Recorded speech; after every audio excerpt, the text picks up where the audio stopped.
Break के बाद स्वागत है आपका गुजरात बुलेटिन में। आपके साथ मैं हूं इशिता तिवारी। इस बुलेटिन में बात होगी अहमदाबाद की, जहां अहमदाबाद रूरल एलसीबी ने मोबाइल टावर से कॉपर चुराने वाले गैंग के 4 सदस्यों को गिरफ्तार किया है। अगली खबर भी अहमदाबाद से है, जहां एनआरआई टावर फायरिंग केस में बड़ा खुलासा हुआ। ऐसी तमाम खबरों पर विस्तार से करेंगे चर्चा। खबर गुजरात से है, जहां वस्त्रपुर इलाके के एनआरआई टावर में हुई फायरिंग की घटना से पूरे शहर में हड़कंप मच गया है। इस दिल दहला देने वाले मामले में अब पुलिस जांच में चौंकाने वाले खुलासे हुए हैं। वस्त्रपुर थाने के ए डिवीजन के एसीपी जयेश डी ब्रह्मभट्ट कुछ शिकायतकर्ता बने हैं। पुलिस जांच में पता चला है कि यश कुमार सिंह ने जानबूझकर अपनी पत्नी राजेश्वरी गोहिल की हत्या की थी। जांच के आधार पर यश गोहिल के खिलाफ पत्नी की हत्या का केस दर्ज किया गया है। डीसीपी हर्षद पटेल ने कहा कि घटना की गंभीरता को देखते हुए फॉरेंसिक पोस्टमार्टम कराया गया। जांच में पता चला कि अगर गोली गलती से चली होती तो राजश्री बेन के सिर में लगने की संभावना नहीं थी। रिवॉल्वर में कुल 2 गोलियां थी और दोनों ही चली। ये सबूत साबित करते हैं कि यश गोहिल ने पहले अपनी पत्नी राजेश्वरी की हत्या की और फिर सुसाइड कर लिया। वस्त्रपुर पुलिस स्टेशन के पीआई पूरे मामले की आगे की जांच कर रहे हैं। मोबाइल कॉल डिटेल्स और फॉरेंसिक रिपोर्ट आने के बाद इस मर्डर के पीछे का सही वजह साफ हो पाएगी। सीनियर पुलिस अधिकारियों के मुताबिक जिस तरह से गोली सिर में लगी, उससे शक है कि ये पहले से प्लान की गई थी। अमदावाद शहरना वस्त्रापुर पोलीस स्टेशन विस्ताરમાં આવેલા એનઆરઆઈ એપાર્ટમેન્ટમાં 21 અને 22 જાન્યુઆરીની રાત્રે ફાયરિંગ થતા 2 વ્યક્તિઓના મોત થયેલા હતા। પ્રાથમિક દ્રષ્ટિએ અકસ્માતે મોતનો ગુનો દાખલ કરી તપાસ શરૂ કરવામાં આવેલી હતી। મરણ જનારના ફોરેન્સિક પોસ્ટમોર્ટમ કરવામાં આવે છે। લગ્નગાળો ટૂંકો હોવાથી અકસ્માત મોતનો ગુનો એસીપી એ ડિવિઝનનાઓને તપાસ માટે સોંપવામાં આવેલો હતો। તપાસ દરમિયાન એ વાત ધ્યાનમાં આવેલી છે કે અકસ્માતે ગોળી છૂટતા મરણ જનાર રાજેશ્વરીબેનના માથાના પાછળના ભાગમાં ગોળી વાગે એવી શક્યતાઓ દેખાતી નહોતી। જે વેપન બનાવ સ્થળ ઉપરથી મળી આવ્યું છે તે વેપનમાં 2 બુલેટ હતા અને બંને બુલેટ ફાયર થયેલા છે। એક બુલેટ મરણ જનાર રાજેશ્વરીબેનને માથાના પાછળના ભાગમાં અને બીજી બુલેટથી મરણ જનાર યશ કુમાર સિંહજીએ પોતે સુસાઇડ કર્યું હોય એવું તપાસ દરમિયાન જણાઈ આવેલું છે। આ સમગ્ર બાબતો ધ્યાનમાં રાખી અકસ્માતે મોતની તપાસ દરમિયાન પ્રથમ મરણ જનાર યશકુમાર સિંહે પોતાના પત્ની મરણ જનાર રાજેશ્વરીબેનને મારી નાખવાના ઈરાદે ફાયરિંગ કરેલું હોય અને પછી अन्य कोई कारणोसर पोते पण पोतानी रिवॉल्वरथी सुसाइड करेलू होय ते मुजबनी विगतो बहार आवता अकस्माते मौतना आईओनी फरियाद लई अने मर्डरनो गुनो वस्त्रापुर पोलीस स्टेशनमां दाखल करवामां आवेलो छे। आगळनी तपास वस्त्रापुर पोलीस इंस्पेक्टर चलावी रहेला छे। अन्य कोई विगतो जेवी के मरण जनार बंनेना मोबाइल, फॉरेंसिक पीएम नो रिपोर्ट, ये વધુ વિગતો આવેથી अन्य कोई जो माहिती पोलीस पासे आवशे ए तपास दरमियान फरीथी मीडियानी सामे शेर करवामां आवशे। प्राथमिक शंका शुं हती के आमां हत्यानो गुनो दाखल करवामां आवे एवी कई वस्तु छे के जे एफआईआर मां मळी? शरूआतमां अकस्मातनो गुनो दाखल करी जे तपास हाथ धरवामां आवी ए दरमियान जे बुलेट मरण जनार राजेश्वरीबाना माथाना भागमां वागेली छे ए बुलेट अकस्माते छूटे अने एक्जेक्ट माथाना भागे वागे एवी शक्यताओ नहीवत छे। बीजू रिवॉल्वरमां फक्त 2 ज बुलेट हती, अन्य कोई बुलेट हती नहीं, एटले आईओनुं एवुं स्पष्टपणे मानवुं छे के 2 बुलेट एक मरण जनार राजेश्वरीबेनने मारवामां आवी अने अगम्य कारणोसर पोते पण यशकुमार सिंहजीए सुसाइड करी लीधेलुं छे।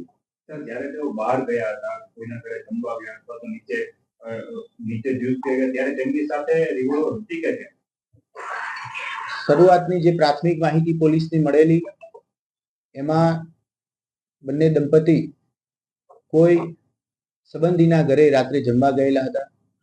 જ્યાં જમવા ગયેલા હતા ત્યાં એમનો સંપર્ક કરવાનો પ્રયત્ન ચાલુ છે. એમનો સંપર્ક થઈ ગયા બાદ જે જગ્યાએ જમવા ગયા ત્યાં કોઈ સીસીટીવી છે કે કેમ એ તપાસ હાથ ધરવામાં આવી છે. એક એવી પણ વાત છે કે જમીને આવ્યા બાદ તેઓ ફરીથી એપાર્ટમેન્ટમાંથી નીચે ઉતરી બહાર કોઈ જગ્યાએ ગયેલા છે. એ તમામ જગ્યાઓના અને રોડ ઉપરની કોઈ જગ્યાઓ કે જ્યાં બંનેની સીસીટીવી ફૂટેજ મળી શકે એ તમામ જગ્યાઓ લઈ ફૂટેજ અને અત્યારે હાલ તપાસ હાથ ધરવામાં આવે છે કે જ્યારે પણ બહાર જમવા ગયા અથવા તો બીજી વાર નીચે ઉતર્યા ત્યારે એમની પાસે રિવોલ્વર હતી કે કેમ, હતી તો ક્યાં રાખેલી હતી, ફૂટેજમાં દેખાય છે કે કેમ, એ તમામ પહેલુઓ મર્ડરની તપાસમાં તપાસવામાં આવશે. ઘરમાં આપણે તપાસ કરી કે બાકી છે ઘટના બની ઘરમાં? જ્યારે ઘટના બની બંનેના ફાયરિંગથી મોત થયા એ વખતે જ બનાવ સ્થળનું પંચનામું કરી અને ઘરની જે રૂમમાં ફાયરિંગના લીધે મોત થયા છે એ તમામ પંચનામું કરી અને તપાસ હાથ ધરી લેવામાં આવી છે. આ 2 દિવસમાં કેટલા ફૂટેજ છે કે કોઈના નિવેદન કે કોઈની પૂછપરછ કરાઈ કે પ્રાથમિક દ્રષ્ટિએ અકસ્માતે મોતના જે ગુનાની તપાસ થઈ એમાં મરણ જનારના માતાજીનું નિવેદન લેવામાં આવ્યું છે અને બાકીના રૂટ ઉપરના સીસીટીવી हाथ अहमदाबाद से सी न्यूज संवाददाता यज्ञेश गोस्वामी की रिपोर्ट। अहमदाबाद रूरल एलसीबी ने मोबाइल टावरों से कॉपर चोरी करने वाले गिरोह का पर्दाफाश करते हुए 4 आरोपियों विकास योगी, पुनाथ योगी, अभिषेक बारी और जगदीश मालिनी को गिरफ्तार किया है। पुलिस ने उनके पास से एक टेम्पो सहित करीब 2,84,000 रुपए की कीमत का 213 किलो कॉपर वायर और अन्य कीमती सामान बरामद किया। ये कार्रवाई कंभा और असलाली क्षेत्रों में दर्ज कॉपर चोरी के मामलों की जांच के दौरान की गई। जांच में सामने आया कि अभिषेक और जगदीश को तकनीकी जानकारी थी और वे वेदांता कंपनी में काम कर चुके हैं, जबकि अन्य आरोपी ड्राइवर और स्क्रैप डीलर बताए गए हैं। पुलिस ने चारों के खिलाफ कानूनी कार्रवाई शुरू कर दी है। આરોપી કોણ હતા, શું બેકગ્રાઉન્ડ? થોડા સમયથી અમદાવાદ ગ્રામ્ય જિલ્લામાં વિવિધ પોલીસ સ્ટેશન્સમાં કોપર ચોરીના ગુનાનો બનાવ બનતો હતો. તો તે મુજબ સૂચના અનુસંધાને લોકલ ક્રાઇમ બ્રાન્ચની ટીમ વોચમાં બેસી હતી અને સાથોસાથ પેટ્રોલિંગ દરમિયાન એમને એક ચોક્કસ બાતમી હકીકત અનુસંધાને એક 3-વ્હીલર ગાડી પકડી, જેમાંથી એ લોકોને 213 kg કોપર કેબલ મળી આવેલું છે અને ટોટલ 3,80,000 નો મુદ્દામાલ મળ્યો છે. એમાંથી તપાસ દરમિયાન 4 લોકો આરોપી તરીકે સામે આવેલા છે. જે આરોપી છે એમના નામ છે વિકાસ નંદનાથ, પપ્પુનાથ યોગી, અભિષેક દેવાલાલ અને જગદીશ ચંપાલાલ. તો કુલ 6 ગુના જે છે 4 કડબા પોલીસ સ્ટેશનના અને 2 અસલાલી પોલીસ સ્ટેશનના કોપર કેબલ વાયર થેફ્ટના એ ડિટેક્ટ થયેલા છે. વધુ તપાસ પર હાથ ધરવામાં આવી રહી છે. ઉપર જ શા માટે ચોરી કરતા હતા આરોપીઓ? જે વેચવા માટે કઈ જગ્યાએ ફરતા હતા એની પ્લાનિંગ શું હતી? અત્યારે જે પ્રાઇમા ફેસી જાણવા મળ્યું છે એમાંથી જે થેફ્ટ થયેલું છે પછી આરોપીઓ એને સ્ક્રેપ ડીલરને વેચતા હતા અને એમાં વધુ તપાસ આગળ ચાલુ છે. તો તપાસ પર હાથ ધરવામાં આવી છે.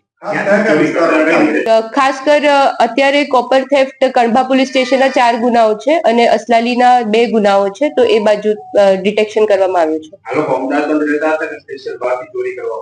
આ જે 4 આરોપી છે એ મૂળ અમદાવાદમાં રહે છે, બટ 2 આરોપી રાજસ્થાનના છે અને એક મધ્યપ્રદેશનો છે અને બીજો એક આરોપી બી રાજસ્થાનનો છે. ચોરી કરતા કેવી રીતે? કોઈ મશીનરી હતી, કોઈ સાધન હતા? આમાં જે 2 આરોપી છે અભિષેક દેવાલાલ અને જગદીશ ચંપાલાલ, એ લોકો ટેકનિકલી જે વેદાંતા મેન્યુફેક્ચરિંગ કંપની છે એની સાથે જોડાયેલા છે અને એમાં કામ કરતા હતા અગાઉ. તો એ લોકોને ટેકનિકલ નોલેજ હતું, તો એ અનુસંધાને એ લોકો ચોરીને અંજામ આપતા હતા. કઈ રીતે સંપર્ક? એ લોકો એમાં એવું છે કે 2 લોકો ટેકનિકલી અવેર હતા અને એક છે એ સ્ક્રેપ ડીલર છે અને બીજા ગાડીવાલા છે. તો ટોટલ 4 લોકો છે. આ લોકો આ રીતે ચોરી કરેલો માલ અગાઉ ક્યાંય વેચેલો છે કોઈની પાસે કે કોઈ બીજાની? એ મુદ્દે તપાસ હજી ચાલુ છે. ગુનાહિત ઇતિહાસ વિકાસ ઉપર અગાઉ એક ગુનો દાખલ થયેલો છે અને બીજાનું કોઈ હજી સુધી પ્રાઇમા ફેસી સામે આવેલું નથી. अहमदाबाद से सी न्यूज संवाददाता यज्ञेश गोस्वामी की रिपोर्ट। आनंद के पधारिया इलाके में स्थित सेंट सिरिल स्कूल ने 23 और 24 जनवरी को स्पोर्ट्स डे मनाया, जिसमें बच्चों ने खेल भावना और उत्साह के साथ भाग लिया। स्कूल के ट्रस्टी, प्रिंसिपल, वाइस प्रिंसिपल और सभी शिक्षकों ने मिलकर इस कार्यक्रम को सफल बनाने में योगदान दिया। आनंद से सीनियर संवाददाता ताहिर मेमन की रिपोर्ट। फिलहाल गुजरात बुलेटिन में बस इतना ही। देश और दुनिया की तमाम बड़ी खबरों के लिए बने रहिए सी न्यूज़ भारत के साथ।